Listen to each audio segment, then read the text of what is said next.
हम उस भारत के निवासी हैं जिसको दुनिया विश्व गुरु के नाम से जानती है।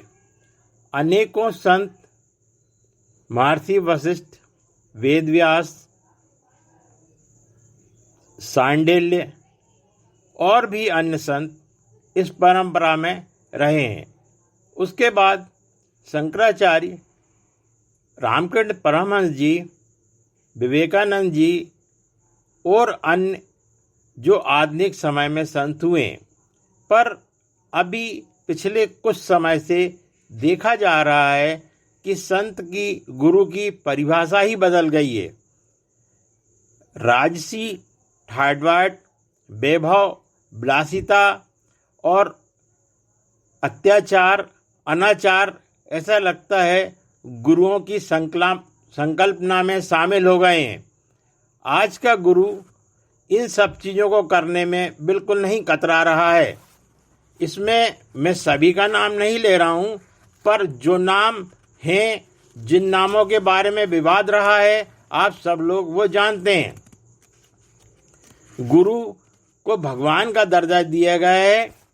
कहा गया है पहले भी कि गुरुर् ब्रह्मा गुरुर्विष्णु गुरुर्देवो महेश्वरा गुरु साक्षात परब्रह्म तस्मै श्री गुरुवे नमः। भगवान ने अपने रूप में गुरु को इस पृथ्वी पर भेजा है, जो आप सबके लिए मार्गदर्शक होना चाहिए। पर फिर भी दिखाई दे रहा है कि इस तरह की कार्यकलाप नहीं हो रहे हैं।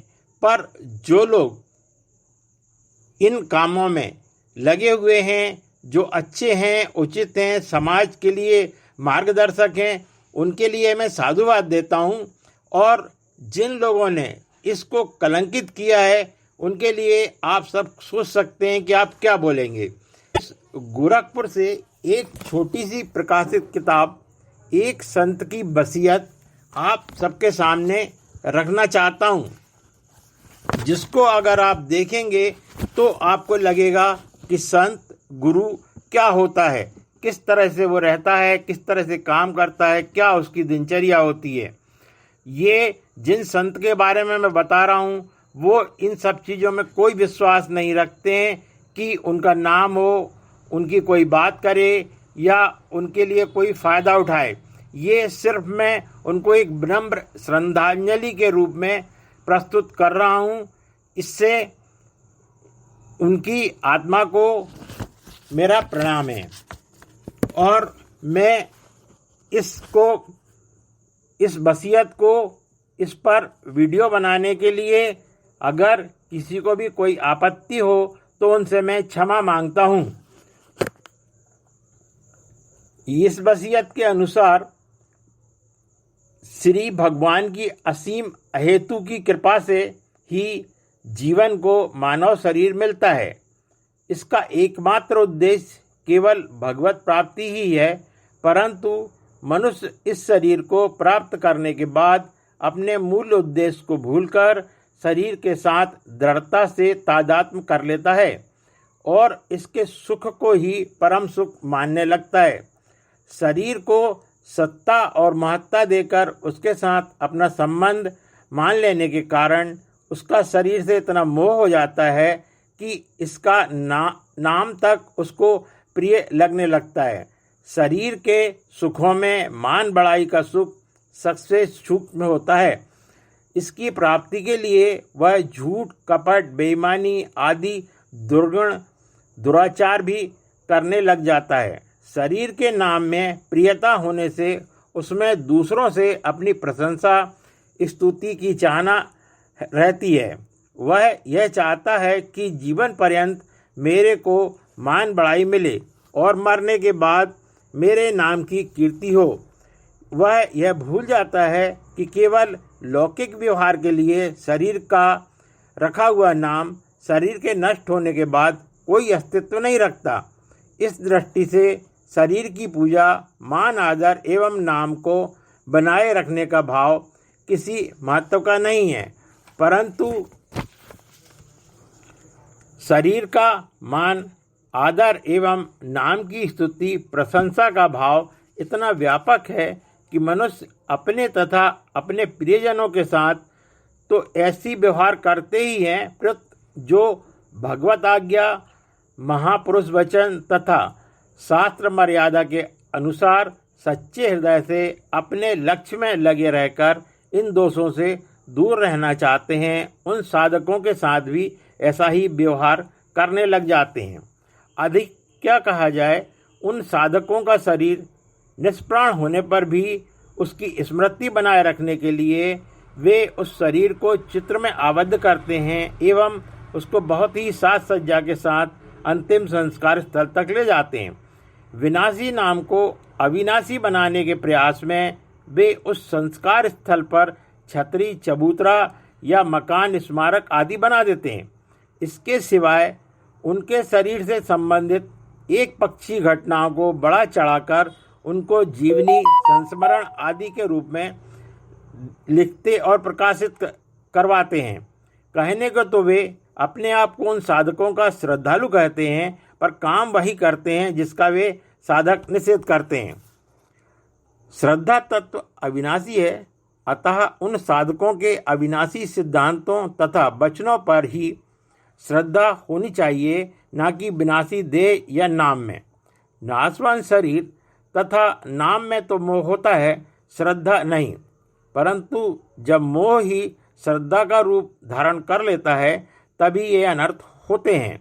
अतः भगवान के शाश्वत दिव्य अलौकिक श्री विग्रह की पूजा तथा उनके अविनाशी नाम की स्मृति को छोड़कर इन नाशवान शरीरों तथा नामों को महत्व देने से न केवल अपना जीवन ही निरर्थक होता है, प्रत्युत अपने साथ महान धोखा भी होता है। वास्तविक दृष्टि से देखा जाए तो शरीर मलमूत्र बनाने की एक मशीन ही है। इसको उत्तम से उत्तम भोजन या भगवान का प्रसाद खिला दो तो वह मल बनकर निकल जाएगा, तथा उत्तम से उत्तम पेय या गंगा जल पिला दो तो वह मूत्र बनकर निकल जाएगा। जब तक प्राण है तब तक तो यह शरीर मलमूत्र बनाने की मशीन है, और प्राण निकल जाने पर यह मुर्दा है, जिसको छू लेने पर स्नान करना पड़ता है। वास्तव में यह शरीर प्रति क्षण ही मर रहा है, मुर्दा बन रहा है। इसमें जो वास्तविक तत्व है उसका चित्र तो लिया ही नहीं जा सकता। चित्र लिया जाता है उस शरीर का जो प्रतिक्षण नष्ट हो रहा है। इसलिए चित्र लेने के बाद शरीर भी वैसा नहीं रहता जैसा चित्र लेते समय था। इसलिए चित्र की पूजा तो असत की ही पूजा हुई। चित्र में चित्रित शरीर निष्प्राण रहता है, अतः हाड़ मास में अपवित्र शरीर का चित्र तो मुर्दे का भी मुर्दा हुआ। हम अपनी मान्यता से जिस पुरुष को महात्मा कहते हैं वह अपने शरीर से सर्वदा संबंध विच्छेद हो जाने से ही महात्मा है, न कि शरीर से संबंध रहने के कारण। शरीर को तो वे मल के समान समझते हैं, अतः महात्मा के कहे जाने वाले शरीर का आदर करना मल का आदर करना हुआ। क्या यह उचित है? यदि कोई कहे कि जैसे भगवान के चित्र की पूजा आदि होती है वैसे ही महात्मा के चित्र की पूजा आदि की जाए तो क्या आपत्ति है? तो यह कहना भी उचित नहीं है, कारण कि भगवान का शरीर चिन्मय एवं अविनाशी होता है, जबकि महात्मा का कहा जाने वाला शरीर पंच भौतिक होने के कारण जड़ एवं विनाशी होता है। भगवान सर्वव्यापी हैं, अतः वे चित्र में भी हैं, परंतु महात्मा की सर्वव्यापकता भगवान की सर्वव्यापकता के ही अंतर्गत होती है। एक भगवान के अंतर्गत समस्त महात्मा हैं, अतः महात्मा की पूजा के अंतर्गत सभी महात्माओं की पूजा स्वतः हो जाती है। यदि महात्माओं के हाड़ मास में शरीर की तथा उनके चित्रों की पूजा होने लगे तो इससे पुरुषोत्तम भगवान की ही पूजा में बाधा पहुँचेगी, जो महात्माओं के सिद्धांत से सर्वदा विपरीत है। महात्मा तो संसार में लोगों की भगवान की ओर लगाने के लिए आते हैं, न कि अपनी ओर लगाने के लिए। जो लोगों को अपनी ओर लगाता है वह तो भगवत विरोधी होता है। वास्तव में महात्मा कभी शरीर में सीमित होता ही नहीं। वास्तविक जीवन या चरित्र वही होता है जो संगोपांग हो, अर्थात जीवन की अच्छी बुरी सब बातों का यथार्थ रूप से वर्णन हो। अपने जीवन की समस्त घटनाओं को यथार्थ रूप से मनुष्य स्वयं ही जान सकता है। दूसरे मनुष्य तो उसकी बाहरी क्रिया को देखकर अपने बुद्धि के अनुसार उसके बारे में अनुमान मात्र कर सकते हैं, जो प्रायः यथार्थ नहीं होता। आजकल जो जीवनी लिखी जाती हैं उसमें दोषों को छिपाकर गुणों का ही मिथ्या रूप से अधिक वर्णन करने के कारण यह सांगोपांग तथा पूर्ण रूप से सत्य होती ही नहीं। वास्तव में मर्यादा पुरुषोत्तम भगवान श्री राम के चरित्र से बढ़कर और किसी का चरित्र क्या हो सकता है। अतः उन्हीं के चरित्र को पढ़ना सुनना चाहिए और उसके अनुसार अपना जीवन बनाना चाहिए। जिसको हम महात्मा मानते हैं उसका सिद्धांत और उपदेश ही श्रेष्ठ होता है। अतः उसी के अनुसार अपना जीवन बनाने का यत्न करना चाहिए। उपयुक्त सभी बातों पर विचार करके भी सभी परिचित संतों तथा सद्ग्रस्तों से एक विनम्र निवेदन कर रहा हूँ। इसमें सभी बातें मैंने व्यक्तिगत आधार पर प्रकट की हैं, अर्थात मैंने अपने व्यक्तिगत चित्र, स्मारक, जीवनी आदि का ही निषेध किया है। मेरी शारीरिक असमर्थता के समय तथा शरीर शांत होने के बाद इस शरीर के प्रति आपका क्या दायित्व रहेगा, इसका स्पष्ट निर्देश करने की इस लेख का प्रयोजन है। ये लेख परम श्रद्धेय पूज्य स्वामी राम सुखदेव महाराज जी ने लिखा है, जो इन गोरखपुर गीता प्रेस द्वारा प्रकाशित पुस्तक एक संत की जीवनी से है। अगर आप चाहें संत की परिभाषा, संत के दर्शन और संत का ज्ञान, तो आप इस किताब को गीता प्रेस गोरखपुर से लेकर मात्र 3 से 5 रुपए की किताबें जरूर पढ़ें। आपको गुरु और संत महात्मा में क्या अंतर है, क्या नहीं है, वो आपको सब समझ में आ जाएगा। महाराज जी ने कहा है अपनी वसीयत में 1 नंबर पर, यदि यह शरीर चलने फिरने, उठने बैठने आदि में असमर्थ हो जाए एवं वैद्यों डॉक्टरों की राय से शरीर के रहने की कोई आशा प्रतीत न हो, तो इसको गंगा जी के तटवर्ती स्थान पर ले जाया जाना चाहिए। उस समय किसी भी प्रकार की औषधि आदि का प्रयोग न करके केवल गंगा जल तथा तुलसी दल का ही प्रयोग किया जाना चाहिए। उस समय अनवरत रूप से भगवान नाम का जप तथा कीर्तन और श्रीमद् भगवद गीता, विष्णु सहस्त्रनाम, श्री रामचरितमानस आदि पूज्य ग्रंथों का श्रवण कराया जाना चाहिए। नंबर 2, इस शरीर के निष्प्राण होने के बाद इस पर गोपी चंदन एवं तुलसी माला के सिवाय पुष्प, इत्र, गुलाल आदि का प्रयोग बिल्कुल नहीं करना चाहिए।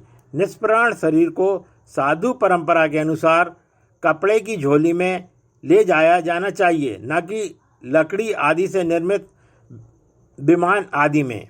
जिस प्रकार इस शरीर की जीवित अवस्था में चरण स्पर्श, दंडवत, प्रणाम, परिक्रमा, माल्यार्पण, अपने नाम की जयकार आदि का निषेध करता आया हूँ, उसी प्रकार इस शरीर के निष्प्राण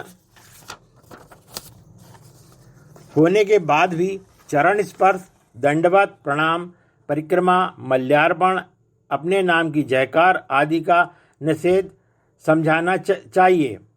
इस शरीर को जीवित अवस्था के, मृत्यु अवस्था के तथा अंतिम संस्कार आदि के चित्र लेने का मैं सर्वथा निषेध करता हूँ। नंबर 3, मेरी हार्दिक इच्छा यही है कि अन्य नगर या गांव में इस शरीर के शांत होने पर इसको वाहन में रखकर गंगा जी के तट पर ले जाया जाना चाहिए और वहीं उसका अंतिम संस्कार कर देना चाहिए। यदि किसी अपरिहार्य कारणों से ऐसा होना कदापि संभव न हो सके, तो जिस नगर या गांव में शरीर शांत हो जाए, वहीं गायों के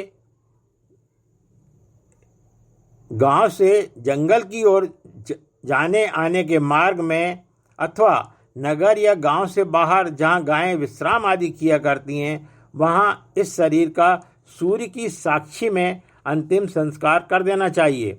इस शरीर के शांत होने पर किसी की प्रतीक्षा नहीं करना चाहिए। अंतिम संस्कार पर्यंत केवल भजन कीर्तन, भगवान नाम जप आदि ही होने चाहिए और अत्यंत सादगी के साथ अंतिम संस्कार करना चाहिए।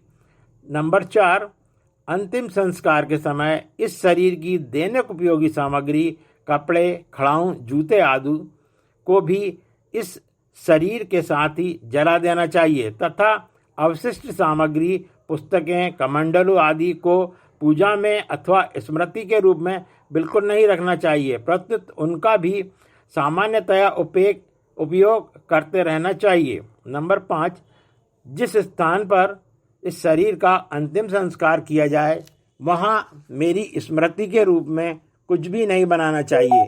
यहाँ तक कि उस स्थान पर केवल पत्थर आदि को रखने का भी मैं निषेध करता हूँ। अंतिम संस्कार से पूर्व वह स्थल जैसे उपेक्षित रहा है, इस शरीर के अंतिम संस्कार के बाद भी वह स्थल वैसे ही उपेक्षित रहना चाहिए।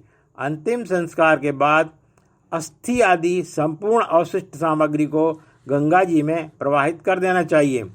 मेरी स्मृति के रूप में कहीं भी गौशाला, पाठशाला, चिकित्सालय आदि सेवार्थ संस्थाएं नहीं बनानी चाहिए। अपने जीवन काल में भी मैंने अपने लिए कभी कहीं किसी मकान आदि का निर्माण नहीं कराया है और इसके लिए किसी को प्रेरणा भी नहीं की है। यदि कोई व्यक्ति कहीं भी किसी मकान आदि को मेरे द्वारा अथवा मेरी प्रेरणा से निर्मित बताए तो उसको सर्वथा मिथ्या समझना चाहिए। नंबर 6, इस शरीर के शांत होने के बाद 17वीं मेला या महोत्सव आदि बिल्कुल नहीं करना चाहिए और उन दिनों में किसी प्रकार की कोई मिठाई आदि भी नहीं करनी चाहिए। साधु संत जिस प्रकार अब तक मेरे सामने भिक्षा लाते रहे हैं उसी प्रकार लाते रहना चाहिए। अगर संतों के लिए सदगृहस्थ अपने आप भिक्षा लाते हैं तो उसी भिक्षा को स्वीकार करना चाहिए जिसमें कोई मीठी चीज़ ना हो। अगर कोई साधु या सदगृहस्थ बाहर से आ जाए तो उनकी भोजन व्यवस्था में मिठाई बिल्कुल नहीं बनानी चाहिए, प्रत्युत उनके लिए भी साधारण भोजन ही बनाना चाहिए। नंबर 7, इस शरीर के शांत होने पर अथवा शोक सभा आदि नहीं करना चाहिए, प्रत्युत 17 दिन तक सत्संग, भजन कीर्तन, भगवान नाम जप, गीता पाठ, श्री रामचरितमानस पाठ, संतवाणी पाठ, भागवत पाठ आदि आध्यात्मिक कृत्य ही होते रहना चाहिए। सनातन हिंदू संस्कृति में इन दिनों के ये ही मुख्य कृत्य माने गए हैं। नंबर 8, इस शरीर के शांत होने के बाद 17वीं आदि किसी भी अवसर पर यदि कोई सज्जन रुपया, पैसा, कपड़ा आदि कोई वस्तु भेंट करना चाहे तो नहीं लेना चाहिए, अर्थात किसी से भी किसी प्रकार की कोई भेंट बिल्कुल नहीं लेनी चाहिए। यदि कोई कहे कि हम तो मंदिर में भेंट चढ़ाते हैं तो इसको फालतू बात मानकर इसका विरोध करना चाहिए। बाहर से कोई व्यक्ति किसी भी प्रकार की कोई भेंट किसी भी माध्यम से भेजे तो उसको सर्वथा अस्वीकार कर देना चाहिए। किसी से भी भेंट न लेने के साथ साथ यह सावधानी भी रखना चाहिए कि किसी को कोई भेंट, चद्दर, किराया आदि नहीं दिया जाए। जब 17वीं का भी निषेध है तो फिर बरसी आदि की निषेध समझना चाहिए। नंबर 9, इस शरीर के शांत होने के बाद इस शरीर से संबंधित घटनाओं की जीवनी, स्मारिका, संस्मरण आदि किसी भी रूप में प्रकाशित नहीं किए जाना चाहिए। अंत में मैं अपने परिचित सभी संतों एवं सदगृहस्थों से विनम्र निवेदन करता हूँ कि जिन बातों का मैंने निषेध किया है उनको किसी भी स्थिति में नहीं किया जाना चाहिए। इस शरीर के शांत होने पर निर्देशों के विपरीत आचरण करके तथा किसी प्रकार का विवाद, विरोध, मतभेद, झगड़ा, वितंडावाद आदि अवांछनीय स्थिति उत्पन्न करके अपने को अपराध एवं पाप का भागी नहीं बनाना चाहिए, प्रत्युत अत्यंत धैर्य, प्रेम, सरलता एवं पारस्परिक विश्वास, निश्चल व्यवहार के साथ पूर्वोक्त निर्देशों का पालन करते हुए भगवान नाम कीर्तन पूर्वक अंतिम संस्कार कर देना चाहिए। जब और जहाँ भी ऐसा संयोग हो, इस शरीर के संबंध में दिए गए निर्देशों का पालन वहाँ उपस्थित प्रत्येक संबंधित व्यक्ति को करना चाहिए। मेरे जीवन काल में मेरे द्वारा शरीर से, वाणी से, मन से, जान में, अनजान में किसी को भी किसी प्रकार का कष्ट पहुँचा हो तो मैं उन सभी से विनम्र हृदय से करबद्ध क्षमा मांगता हूँ। आशा है सभी उदारतापूर्वक मेरे को क्षमा कर देंगे। ऐसे संत परम श्रद्धेय स्वामी रामसुख दास जी को मैं प्रणाम करता हूँ, बार बार प्रणाम करता हूँ। उनका कहना था कि एक बार सरल हृदय से दृढ़तापूर्वक स्वीकार कर लें कि मैं केवल भगवान का ही अंश हूँ और केवल भगवान ही मेरे अपने हैं, क्योंकि शरीर संसार कभी किसी के साथ रहते ही नहीं हैं और परमात्मा कभी किसी का साथ छोड़ते नहीं हैं। ये याद रख लें, आपका जीवन सफल हो जाएगा।